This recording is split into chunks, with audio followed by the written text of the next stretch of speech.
Hey everybody, Steve here again, back with something crazy, something new. I'm gonna do some fermented potato French fries or wedges, potato wedges. Depends how thin you cut them, or chips, however you want to do it. But I'm using fermented potatoes, and I let them ferment for a week. I just fried them up, and they're good. They're very tasty. And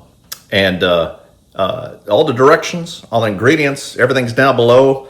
Why fermented? Why not? I mean, it seems like a good idea. I'm gonna try these. We'll get started. Let me know what you think, and we'll be right back. So get yourself about 6 cups of water and about 5 tablespoons of salt. That seems like a lot of salt, and it is. This water is going to be pretty salty. What you're trying to do is create an environment that nothing but this lactobacillus bacteria can live in. Now, lactobacillus is the good bacteria. That's the stuff that makes the sauerkraut and all, preserves the food. And basically, it just outcompetes any bad bacteria that might be in there. So make that water nice and salty. Just and then turn it off. So you don't want to have it too hot. Obviously you're not going to pour boiling water in there because you don't want to. So what we want to do then is just let it sit, and then I'm just got myself a nice big russet potato. You can see how firm they are. We'll take a look at them later and see what this fermenting process does. Just cut them into wedges, like try to make them uniform. They weren't uniform at all there, but that's all right. You just have to pay a little extra attention to them when you do eventually fry them. So I did this 7 days ago. Cut these up, kind of stack them in a jar, pack them in there. They're loose enough so that the liquid can get down in between it. But I just kind of stacked them all nice and neat in there. Now I did wash the potatoes. I gave them a pretty good hand scrub to get the dirt off. And if you don't get all of it off, that's okay, because you're gonna rinse off the salty water too. So pack those in. I'm a big fan of the fermented stuff. Like I said, I did some other videos where I did some fermented pickles. So old style fermented pickles with the briny water, which they're very tasty. Right, so once that water cools, you're looking for about room temperature. It's fine. A little warm's okay. You just don't want boiling. Okay, and you're gonna pour it in over top. Make sure it settles in there real nice. You want lots of room, because what you don't want is anything to be outside of the water, because that's going to give other bacteria, if it's out of that salty water, gives them they don't have to compete as hard, and the lactobacillus can't get at it. So keeping it in that salty water, nice little inch of space there. Now what I did was I took a Ziploc bag and I just filled it full of water and put it in there. Well, all that does is just make sure that none of the potatoes float up out of the water. So I just had a little too much water in there. So I'll just kind of put that bag in there. I've seen people before where they'll use like cabbage leaves. That works pretty nice too. To just kind of basically, you want to keep whatever it is you're trying to pickle, keep it below the water level, all right? Because again, the idea is that the only bacteria that can get at it, that's going to thrive in that really salty environment, is the lactobacillus. I'm just kind of covering it up with another Ziploc bag there, just to keep anything from outside stuff or mold or anything else from coming in and getting on top of it there. So just put a Ziploc bag out. It's also if it's airtight, I just snapped that rubber band. It's not going to go like that, Steve. So just one's good. I see I really struggled with the Ziploc bag. It's going to outgas a little bit, and you just got to give it a little burp. So this is what it looked like after 7 days. All right, so it's been 7 days. Take a look at this. See how the water's all cloudy and all. There's no off smell or anything.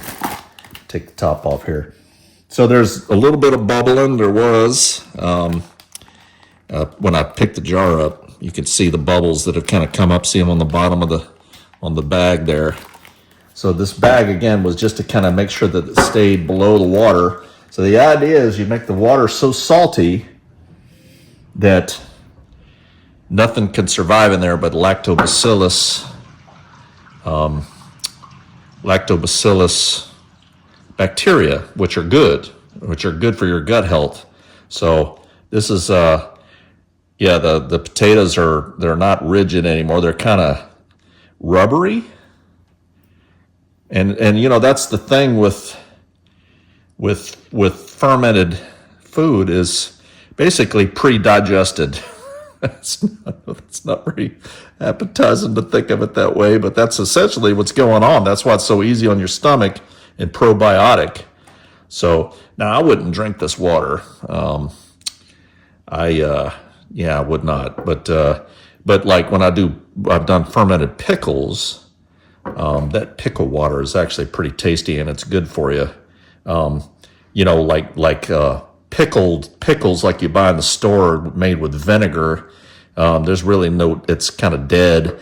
The fermented, and I've done videos on this before talking about that, but the fermented juice actually it's very probiotic. But see, it's pretty wiggly. So what I'm gonna do? I'm gonna fry these and just in some oil and then I'm going to try and taste them and see how they turn out. So fry them, and I'm going to rinse them off, dry them off so I don't get a lot of spattering and popping, and then I'll be right back. Stand by. All right, here we go. Got a little beef tallow in here with some oil. Got to fry these up now, see how these work out. So try to pick some that are about the same size so they fry up kind of evenly. And toss them in. Let them go. Got my plate with the napkin over there. Now, the plan is, I'm making this video, it's on Valentine's Day. So, I've got some dry-aged steaks, and I've got some homemade fettuccine the Ravishing Mrs. Ritter likes. Gonna make that. Gonna have some roasted carrots, which I can't wait. And then this is kind of a thing. Now she's got her doubts about this, how this is gonna turn out and how this is gonna taste. So just frying these up, no coating or anything else on them. Just frying them up in oil. Probably put a little salt on them and see.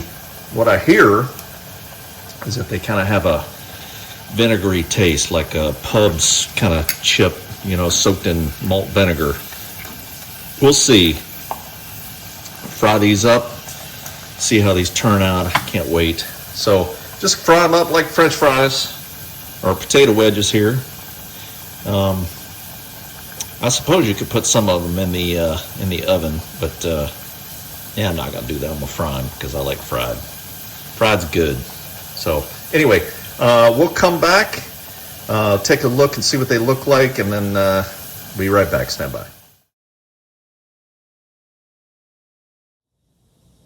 All right, here they are. They turned out pretty good. I double fried them. I cut them in wedges, obviously, and I fermented them. You saw that in the video. But I double fried these. I fried them up to a point, took them out, then put them back in for a few more minutes. So altogether, they probably sat in the oil probably 5 minutes, 5 to 7 or 8 minutes altogether. So I'm gonna give these a try. Let me pick one out that's a little bit, a little smaller. So here's a smaller one, more French fry side. That's good. Here's the thing. Do not put salt on them. All right, so they're naturally salty. They're good though. And they're cooked all the way through. And I'm sure they're gonna be good for my stomach. Probiotic, you think? Could be. Anyway, hey, why not? I mean, there's gotta be something to this. I think they're not horrible. I mean, they taste like French fries. They're salty. I think probably put a little bit of malt vinegar on them. Maybe they'd be like pub chips or something. That might be pretty good.